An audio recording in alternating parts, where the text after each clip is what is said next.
They say you're living good. Pretty lawns with fancy landscapes. She stares ahead with a blank gaze in her lovely neighborhood where the living is good.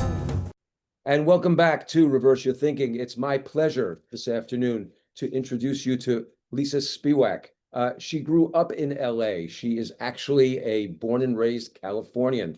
Went to Claremont College, got her law degree from Southwestern University School of Law. And for 38 years, she's been practicing commercial collection litigation. Now, that is not something that you hear every day about an attorney doing. And she's headed up her own firm since 1992. So obviously, she's not a rookie at this. Her firm, Spiwak and Lisa, represents large national clients and is considered the preeminent law firm in the collection field in the state of California. Lisa's also sat on the bench at the Los Angeles Municipal Court from 92 to 98. So I'll let her be the judge of whether or not we do a good show this afternoon. All right, Lisa, thanks so much for making the time to be here. That was actually quite funny. That's not like you. How are you? You not feeling okay today? I'm doing fine. I am funny. I am funny. You are funny. Okay. On occasion. All right. Okay. That's why I do this show. It gives me an outlet for my humor. Okay. Okay. All right. Anyway, so let me ask you this. Why don't we start off this way? What was your motivation to go into law? Is this something that you were attracted to as a kid? Is it something that you grew up in your family? Or was it a pivot that you did once you were an adult? It's very interesting because I have 3 kids of my own, and I have watched, they're all very different and they all have very different interests. They're all adults now, but what I have come to realize is that is who they were as kids. And so I do honestly think that as human beings, we sort of have a destiny. I'm not talking religion or anything like that, but I do think that we are born with a certain propensity for things, and if you look at that, I think that my father used to say that whatever you choose to do in life, make sure that it's something that you enjoy, because if you enjoy it, you'll be good at it. And if you're good at it, you'll make money. So it's sort of a linear argument, but I believe that. So getting back to how I chose to be a lawyer, I didn't choose to be a lawyer. It sort of chose me. I was very argumentative my entire life. I can remember as a young person, my mother used to say, "Stop cross-examining me, Lisa." And I didn't even know what that meant, but I was doing that. So I think that sort of I had a destiny to maybe, be a lawyer without knowing it. But I had no interest in being a lawyer, but that's what I did. What did you sort of think when you were in your teens was going to be the direction you went? Well, I was like a typical kid growing up in LA. I wanted to go into the entertainment industry, but I was very, very academic and very good at school. And I was always at the top of my class, no matter where I was. So as a result, it was very easy for me to get a law degree. And so I thought, oh, I'll be an entertainment lawyer.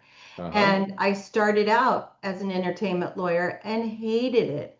So, and collections found me, and it is perfect for my personality. So there you go. Well, that's interesting. We've had a number of entertainment attorneys on this show. Can you share with us what it was about entertainment law that did not appeal for you? Yes. So what I hated about entertainment law was the entertainers. I have no patience for people who don't know what they're talking about, but want to control the situation.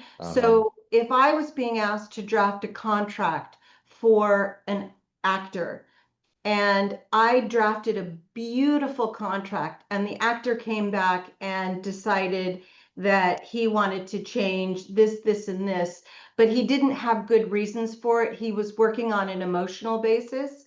And I thought, I can't deal with these people for the rest of my life. I want to deal with intelligent business people that make rational decisions, that are not making decisions based on emotion.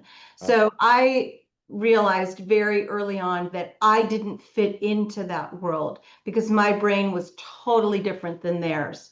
I see. So you didn't want to deal with Jim Carrey wanting a trailer as big as Eddie Murphy's, Yeah, I mean, I or was like, that kind of stuff drove me crazy. or it has to be only green M&Ms in the Exactly. yeah. Like that kind of stuff actually offends me. Get over yourself. We need to get the job done, and that stuff Hmm. doesn't matter. And that stuff mattered so much to those kind of people. So I was like, I can't deal with these people. Yeah, I can appreciate that. And of late, the only thing that I can think of in the news where I've heard or read many people saying that they were offended by it was the Bezos wedding last week. A lot of people have been commenting on that they felt that it wasn't the right way to spend $500 million. Yes, I mean, I see both, as a lawyer, I'm trained to see both sides Of of an course. argument. So, because that makes me better suited to take a position and argue it. So, I Hmm. do see both sides of that. I just think it's an absurd waste of money, personally. But on the other hand, it's his money. Hmm. So, Yeah. keep your mouth shut and let the guy spend his money the way he wants to. It's And if none you of your don't business. and if you don't like it, stop using Google, If you don't like it, Yeah, then you don't have to fund the wedding. there Oh, you you go. didn't? Then keep your mouth shut. I see. Okay. Well, that's all right. That's all Yeah. right. So, okay, so I understand you didn't like entertainment law. So how did you, and I use this term loosely, how did you fall into collection law? And I did literally fall into it. I actually was offered a job by a partner in a law firm that specialized in commercial collection litigation. And it was a lot of money that I couldn't turn down. So I took it purely for the money. I knew nothing about collection law Uh-huh. at all, but it was great money and he really wanted me. And I thought, God, I can't believe this guy's willing to pay this. Okay, I'll take it. Why not? So I thought I'll try it. And from the first day I started practicing it, I fell in love with it, every aspect of it. Can you elaborate on that? Is there any way to give Yeah. us insight So into that? this will might offend some people, but I don't really care. That's Because okay. I'm old and I'm pretty set in my ways at this point. But All right. so I am highly against debt. And the reason why I'm against debt is because our world is based on it, particularly in the United States, on the extension of credit. Hmm. And so if you extend credit to somebody and you do services, for you provide services or product or whatever it is you're providing, and they don't pay you, I think that's a horrible situation Uh-huh. that somebody's not getting paid. In our Constitution abolished debtors' prisons. We used to have debtors' prisons in this Hmm. country. Well, not in this country, but before this country. Europe, right. And it worked really well because if you didn't pay your debt, you took it very, very seriously. Uh-huh. Now, people don't take it seriously and they have almost a come catch me if you can attitude, which Hmm. I find abhorrent. And so when I had the opportunity to be a commercial collection lawyer and represent creditors, I don't do debtor work, I represent creditors. Uh-huh. I felt like I was wearing a white cape. I felt like Superwoman Hmm. because here are my clients that have worked very hard in a business situation and they Hmm. haven't been paid. And then the debtor is going, catch me if you can, I'll pay you half of what I owe you, or I'll pay you over a 10-year period. I mean, it's just ridiculous how people do not take debt seriously. So I love what I do. I love it because I feel like I am on the right side, and I feel like I'm doing a benefit to society. I am really helping people that are deserving of, getting their money back. Okay, can buy that. You've been doing this almost 4 decades. Yes. 4 decades, Yes, okay? I have. Okay, so with what you said about people's attitudes regarding debt, have steady erosion in the 4 decades that you've been in this regarding responsibility for one's debt? Well, I have. And it's very disheartening because I've seen a tremendous erosion in people's sense of responsibility for their own actions. So, and particularly in the state of California, California used to be a very creditor friendly state. We had all sorts of laws in place to protect creditors, that we had prejudgment writs that you could do. There was all sorts of options. And now, with a very liberal governance, what has happened is that all of the protections of creditors, including landlords, anybody that extends credit, what's happened is that the governance in our state, in our country, but mostly in our state, has made it so difficult for creditors to collect what they are owed, that what's actually happening is that I represent a lot of banks. A lot of banks are just deciding that it's not worth it anymore. And so it's getting harder and harder to borrow money. So, which is sort of a knock-on effect of people not paying their obligations. And it's funny because you can't go anywhere. I walk into Macy's or Nordstrom's. Would you like to open up a credit account? Anywhere I go, do you want to do credit? I'll give you 2 for 1 today or whatever. Right. So our society just encourages really bad behavior. Nobody wants to buy something that they can afford now. They want to buy it and pay for it down the road. Well, let me ask you something, okay? Do you believe that Americans still take their cues from powerful people? I don't know what that means. Explain that further. Okay, I'm not trying to turn this political, okay? Just asking a point. All right. Are you talking about Trump? Is that Well, that's what I was alluding to, but I was about to go at it directly. I mean, we elected twice a president that's been bankrupt 4 times. All right. From what I've read, most of the people that he went bankrupt on were basically small businesses. Okay. right. I'm not talking about judgment on him. That's not my question. My question is, when you have a president of the United States that doesn't seem to have to pay a price for doing that, all right, multiple times, and has no guilt or remorse about doing it, is it surprising to you that common people or small businesses will follow suit? So it's not possible to answer this question for many reasons. The first reason is that I don't know Trump. I don't know how most people feel about him. I know how I feel about him and how a couple of my friends do, but I have no idea how people feel about him. But more importantly than that, this erosion of morals and ethical spending has happened long before Trump came around. So this is, I mean, this has nothing to do with him. This is about our society. And I think, I mean, I don't understand. I do compassion. I'm a compassionate person Hmm.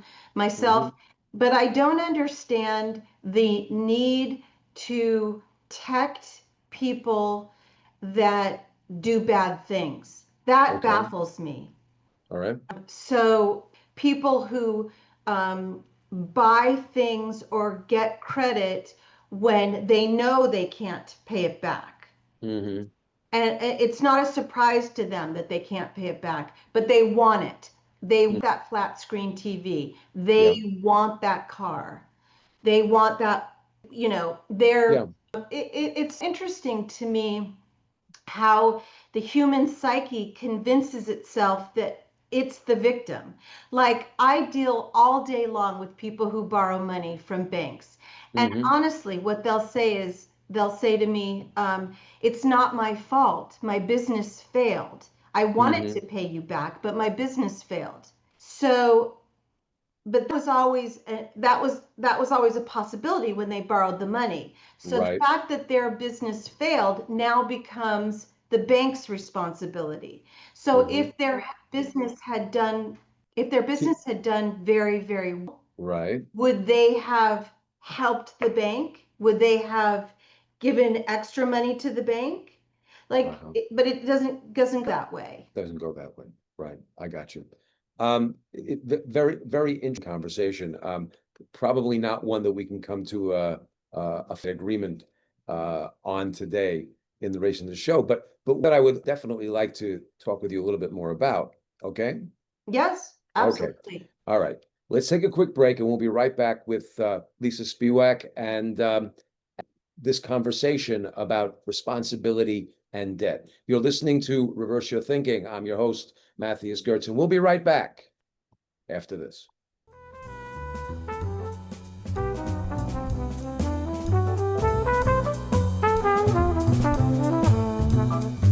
And welcome back to Reverse Your Thinking. Before the break, we were talking with Lisa about debt and responsibility and the way people seem to externalize responsibility for it onto circumstance and others instead of taking responsibility for it themselves.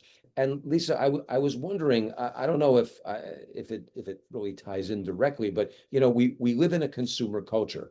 I remember after 9/11, President Bush getting up about 2 days after, when everybody was sitting in their homes waiting if World War III was coming, and said, "Get out, go spend money, go buy something." All right. I can see it as clear as day. And we're bombarded with television. I mean, it comes into our homes. It tells us, if you're in pain, you're in fear, satisfy those things, go buy something. All right. We're inundated with it. And at the same token, during that period of time, all right, we've cut back on education in terms of how to run a household, home economics, or any of those things. I see many people that have no education on how to balance a checkbook. All right, much less read a clock face anymore. All right. So I'm wondering, is it a is it an erosion of morals, or is it just, a um, a constant barrage of reprogramming people to spend regardless? I mean, what do you think? Are people, completely responsible, or has our society sort of created a monster here? I think that what you're saying is extremely erudite. I completely agree with you that it is a much bigger problem than just an erosion of modern day morals. Right. 100%. Our Okay. whole society has shifted. I grew up in a very well to do family, Hmm. and we had one television in one room. We didn't lease cars, we bought cars and we drove them until they broke.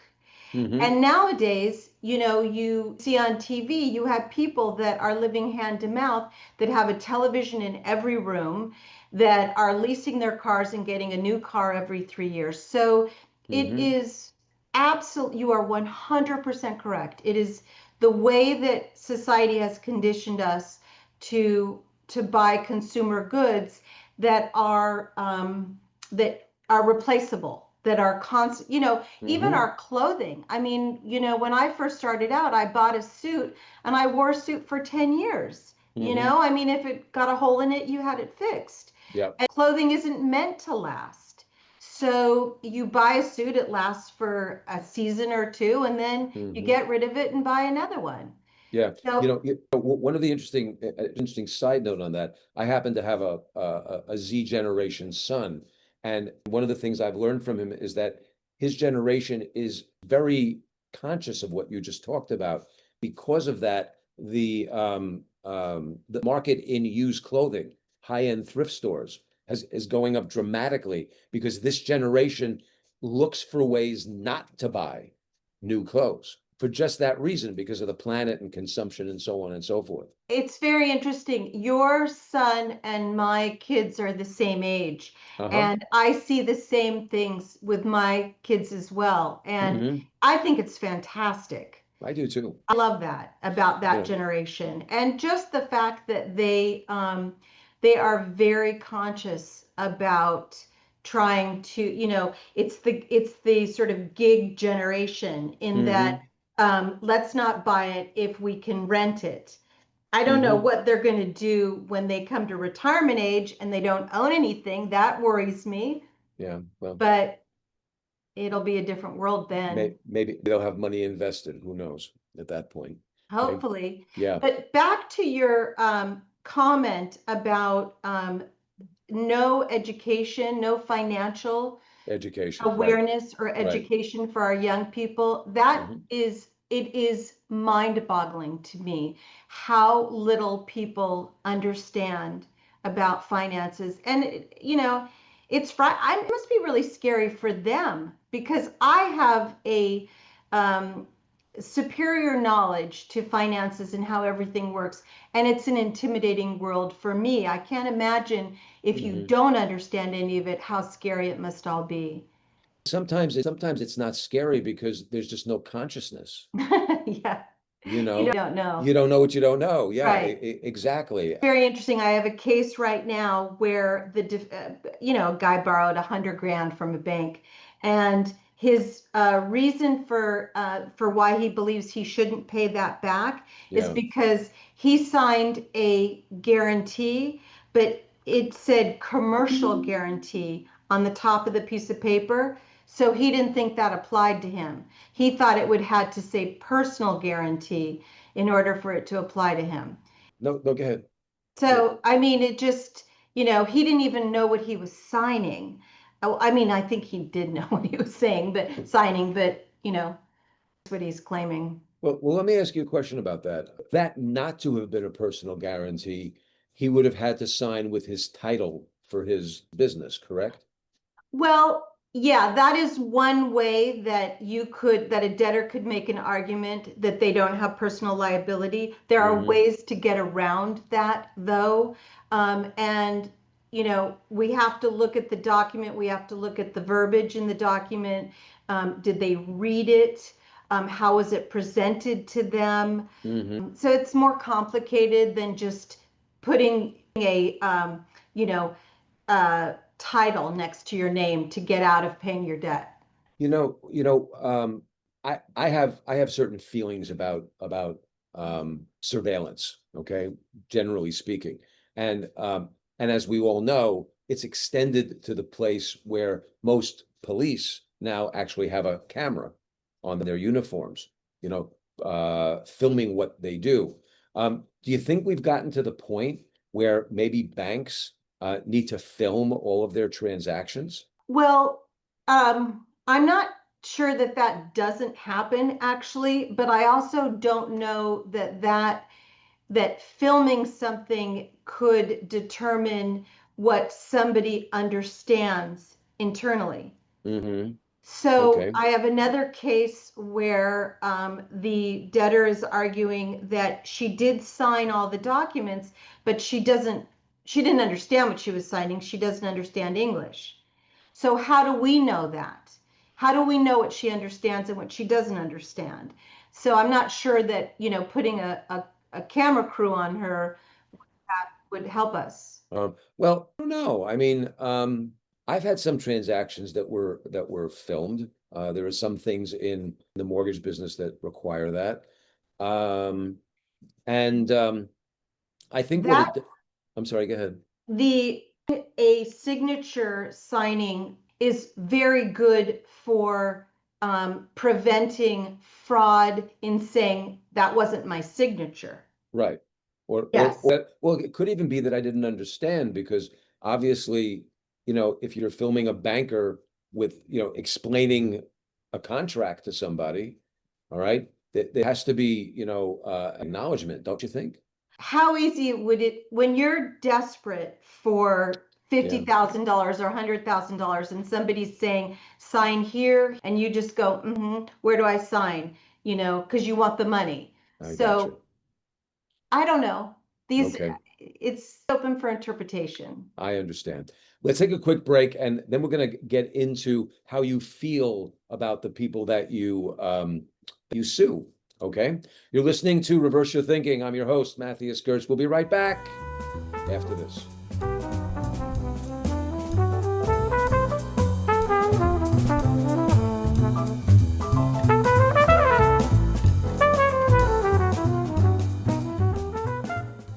And we're back on Reverse Your Thinking. Lisa, you've explained the side of this that you are on. You collect money for the creditors, all right? And you've given us some examples about situations for the debtors, but feelings. How do you feel? Do you ever have people that you sue that you feel sympathetic for, or in your way of thinking, it doesn't matter. They're deadbeats. No, not everybody is a deadbeat. And everybody that I deal with is different. And so the first thing I typically do is pick up the phone and try to get to know who it is that my client is suing. Are they a deadbeat? Are they somebody that wants to take advantage of our bankruptcy system to work through their debt, which I'm very pro. I mean, our country has this for a reason. And if you Mm-hmm. qualify for bankruptcy, then I say go for it. Okay. So, what I don't have sympathy for is for the people who um, do not, they know that they owe the money or Mm-hmm. for the service or the product or what the loan or whatever, and they would just rather not pay it back. It's just not comfortable for them to pay it back. It's not convenient. Um, they would rather use their money for something else. So I do not have Okay. sympathy for those people.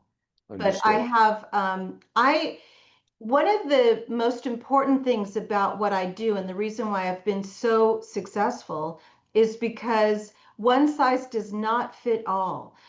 There is a lot of psychology that goes into how I handle each particular case. Uh, And so you know that it's I might be very aggressive with one person and I might become their best friend in another case. I mean, I've uh-huh. actually had debtors like buy me gift baskets and Wow. thank me for working with them to get Mm-hmm. something resolved.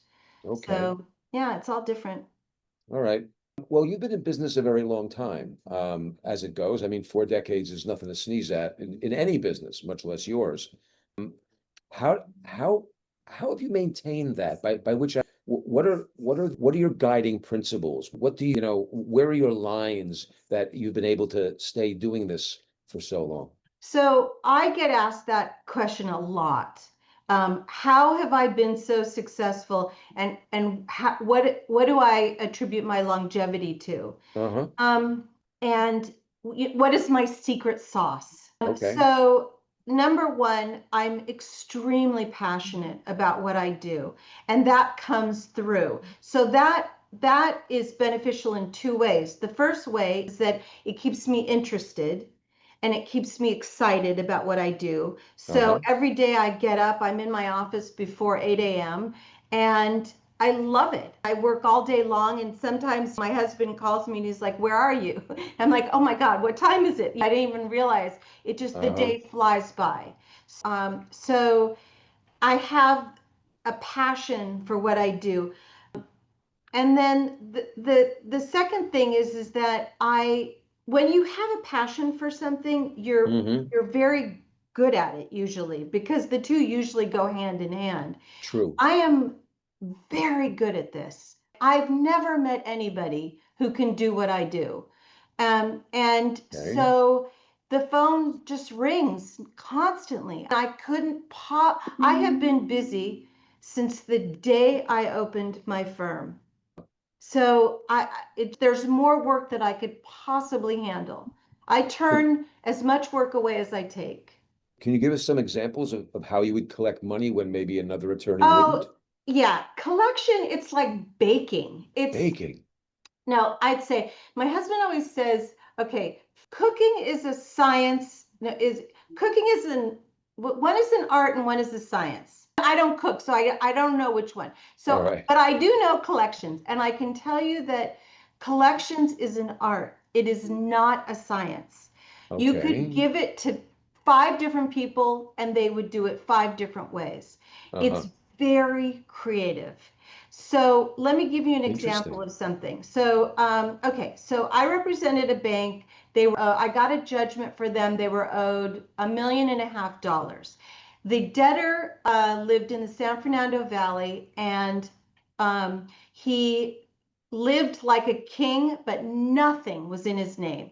He had a house, he had buildings, he drove a Rolls Royce. Nothing was in his name. I was chasing him, chasing him, chasing him, right? He was catch me if you can, you know. I know I owe $1.5 million.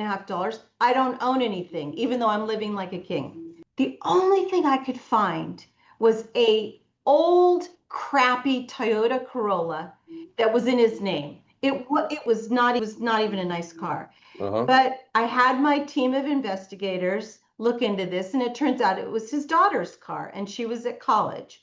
So I found out where she went to school. I found out her major. I found out her classes. I found out where her car was going to be. And I sent my team to go. I had her car repossessed.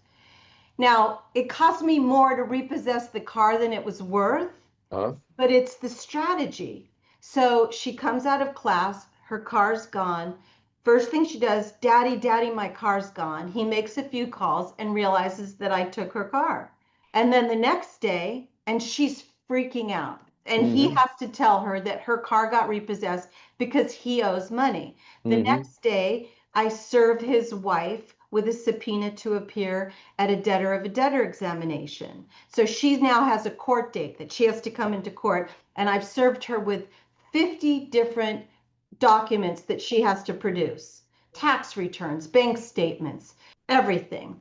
So he is now coming home and listening to a screaming wife and his daughter. Everybody's upset. And he calls me and he's like, you know, what do I have to do to make you go away? You are ruining my life. And I'm like, you just need to write a check, buddy.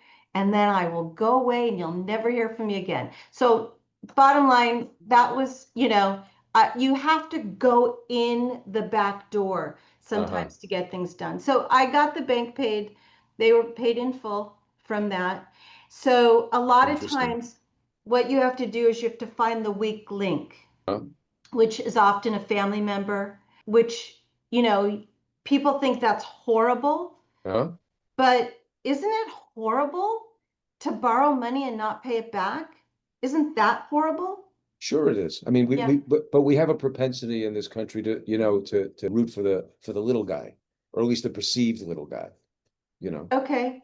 Yeah. I mean, I don't, but I I understand that people do. Well, you see it from a slightly different point of view. I do. I have a Okay. very different perspective. I get it. I get it. Would you say that your aspect of the law is expanding, contracting, staying the same? So one of the wonderful things about being as old as I am is that you do gain wisdom as you get older. And particularly if you go through life with your eyes open. So I am a much wiser person than I was 40 years ago when I started. And hopefully that wisdom serves me and my clients well. And I think it does. So, yes, answer to your question is I have gained wisdom through this process. Okay. Do you feel that your business, your niche is expanding or contracting? Well, like I've told you, I never been busier and I will be busy until the day I lock the door. I I mean, got you. I've never had a free moment in 40 years. Collections has gotten very difficult Uh-huh. over the years because, as I've said, the laws Consumer have laws. tightened Right. on creditors. Right. So I don't know about for other people, but for me, I'm not worried that I'm not I going to have enough work. I got you. Let me ask you this. In order to keep you busier, if anybody in our audience wants to get a hold of you, what's the best way? Yeah, email Email. me. Give us your email address. So it's L Spiwak, Spiwak at sai-legal.com. Thank you so much. Lisa, it's been a pleasure having you here. All right. In addition to that, we had some amusing moments, which doesn't always happen in these interviews, but we have definitely pulled it off. I've really enjoyed it too. Thank you. Okay. My absolute pleasure having you. And my pleasure having you here again this week. Thank you. Thank you as always for listening in. If you're driving home, please be safe. And when you get there, give your family a big hug. We'll see you again next week.